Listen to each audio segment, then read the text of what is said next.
அறிவிப்பு. அல்லேலூயா. ஆண்டவர் நாமம் மகிமைப்படுவதாக. என்னையும் உங்க மத்தியில ஏசப்பா ஒரு சாட்சியா கொண்டு வந்து நினைச்சு நான் ரொம்ப சந்தோஷப்படுறேன். எங்களுக்கு திருமணமாகி 22 ஆண்டுகள் முடிந்து 23 ஆண்டுகள் நடந்து கொண்டிருக்கிறது. கர்த்தர் நல்ல 2 பெண் குழந்தைகளை தந்திருக்கிறார். நாங்கள் ஆறுநேரி பகுதியிலே ஊழியம் செய்து கொண்டிருக்கிறோம். சபையில் ஒரு 20 ஆத்மாக்கள் வந்து கொண்டிருக்கிறார்கள். என்னுடைய மகள் மூத்த மகள் கல்லூரி முடித்து அவளுக்கு வரன் தேடி கொண்டிருந்தோம். ஆண்டவர் ஏற்ற காலத்துல நல்ல ஒரு வரனை தந்தார்.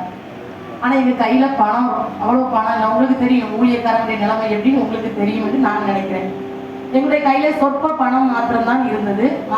மே மாசம் காலேஜ் படிச்சு முடிச்சா அவளுக்கு வரன் தேடும்போது ஆண்டவர் நல்ல ஒரு ஊழியக்கார மகனை, நாங்கள் ஏற்கனவே பொருத்தனை பண்ணியிருந்தோம், 2 பிள்ளைகளையுமே ஊழியத்துக்கு தான் கொடுக்கணும் அப்படின்னு சொல்லி. இன்னைக்கு நிறைய ஊழியக்காரங்க ஊழியத்துக்கு கொடுப்பதில்லை. உங்களுக்கு தெரிஞ்சிருக்கும், பார்ப்பீங்க, நல்ல வசதியா கொடுக்கணும், ஏன்னா நம்ம கஷ்டப்படுறோம், நம்மள மாதிரி நம்ம பிள்ளைகளும் கஷ்டப்படக்கூடாது அப்படின்னு இன்னைக்கு நிறைய பேருக்குள்ள ஒரு கருத்து இருக்குது.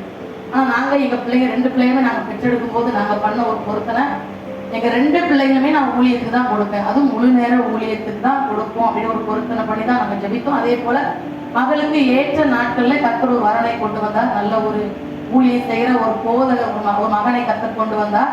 அவங்க பாஸ்டர் ஊழியம் செஞ்சுட்டு இருந்தாங்க. திசைவேல ஏரி சபையில அசிஸ்டன்ட் பாஸ்டரா இருந்தாங்க. கர்த்தர் ஏற்ற வேலை இணைத்தார். நான் ஆண்டவருக்கு நன்றி சொல்கிறேன். அது மாத்திரமல்ல, எங்களுடைய கையில பணம் ரொம்ப கம்மியா இருந்தது. ஜூலை மாதம் 10ஆம் தேதி மகளுக்கு திருமணம் நிச்சயமானது. அவனுடைய சமூகத்துல நான் ஒரு பொருத்தனை பண்ணேன். ஆண்டவரே, நான் நாளைய தினத்தில் ஜூலை 11ஆம் தேதியிலிருந்து செப்டம்பர் மாதம் 17ஆம் தேதி திருமணம் நிச்சயிக்கப்பட்டது. 15ஆம் தேதி வரைக்கும் சரியாக நான் 55 நாட்கள் உங்களுக்கு சமூகத்தில் நான் உபவாசம் பண்ணி ஜெபிப்பேன். என் மகளுடைய திருமண காரியத்தை நீங்க எப்படி நடத்தணும் நீங்க வச்சிருக்கீங்களோ கண்டிப்பா நீங்க நடத்துங்க, ஆனால் கடன் வந்துடக்கூடாது அப்படின்னு சொல்லி. இன்னொரு ஒரு காரியத்தை மத்தியில நான் சொல்ல விரும்புறேன்.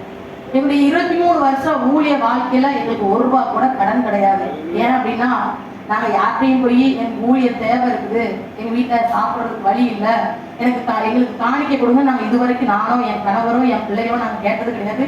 ஏசப்பா அதிசயமா 23 வருஷம் ஆண்டவர்கள் நடத்திட்டு வர்றாரு. அதனால எனக்குள்ள ஒரு கலக்கம், ஒரு பக்கம் ஒரு கவலை. ஆண்டவரே, நாங்க இதுவரைக்கும் நாங்க கடன் வாங்கல, எங்களை நல்லபடியா நடத்திட்டு வந்திருக்கீங்க, ஆனா அந்த கல்யாண காரியத்துல எங்களுக்கு கடன் வந்துடவே கூடாது. ஏன் அப்படின்னா, இன்னைக்கு கல்யாணம் சொன்னாலே எல்லாரும் என்ன சொல்றாங்கன்னா, கண்டிப்பா கடன் வரும் அப்படின்னு தான் சொல்றாங்க. உங்களில் கூட அனைவருக்கு வந்திருக்கலாம். ஆனா தேவ சமூகத்துல ஜெபம் பண்ணேன். 55 நாட்கள் உபவாசம் வந்து ஏசப்பா சமூகத்துல ஜெபம் பண்ணேன். நான் உங்களுக்காக தான் ஊழியம் செய்யறேன். ஏசப்பா, எங்களை வெட்கப்படுத்திடக்கூடாது. நான் அநேக இடத்துல சாட்சி சொல்லணும்னு சொல்லி நான் மனசுல நினைச்சேன். எங்க சர்ச்சில் சாட்சியுமே, 2ஆவதா இன்னைக்கு நான் உங்க மத்தியில சாட்சி சொல்றேன். ஆண்டவர் அநேக வாக்கு திட்டங்களை கொடுத்தார்.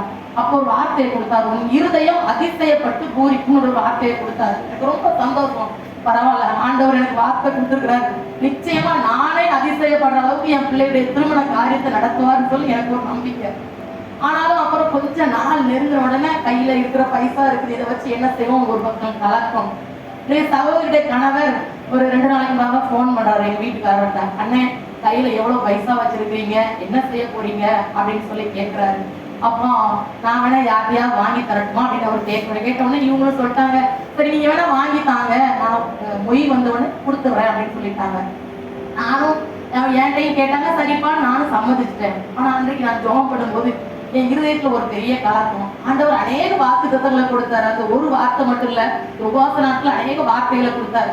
ஆண்டவர் உனக்கு அப்பெல்லாம் தருவேன்னு சொன்னாரு, உனக்கு நமது பொக்கிஷசாலையாகிய வானத்தை தரப்பேலாம் ஆண்டவர் வாக்கு கொடுத்தாரு. ஆனா நம்ம ஏன் திடீர்னு சோர்ந்து போய் கடன் வாங்க சொல்லிட்டோம், எப்படினாலும் கடன் தானே, கை மாத்து தானே, அப்படி சொல்லிட்டோமே அப்படின்னு சொல்லி எனக்கு ஒரு பக்கம் கலக்கம். மறுநாள் ஞாயிற்றுக்கிழமை ஆராதிச்சு கொண்டிருக்கும் போது ஆண்டவர் என்ன பார்த்து சொன்னாரு, அற்ப விசுவாசியே, நீ ஏன் சந்தேகப்பட்டாங்க அப்படின்னு சொல்லி ஆண்டவர் என்ன நோக்கி அப்படி ஒரு வயிறு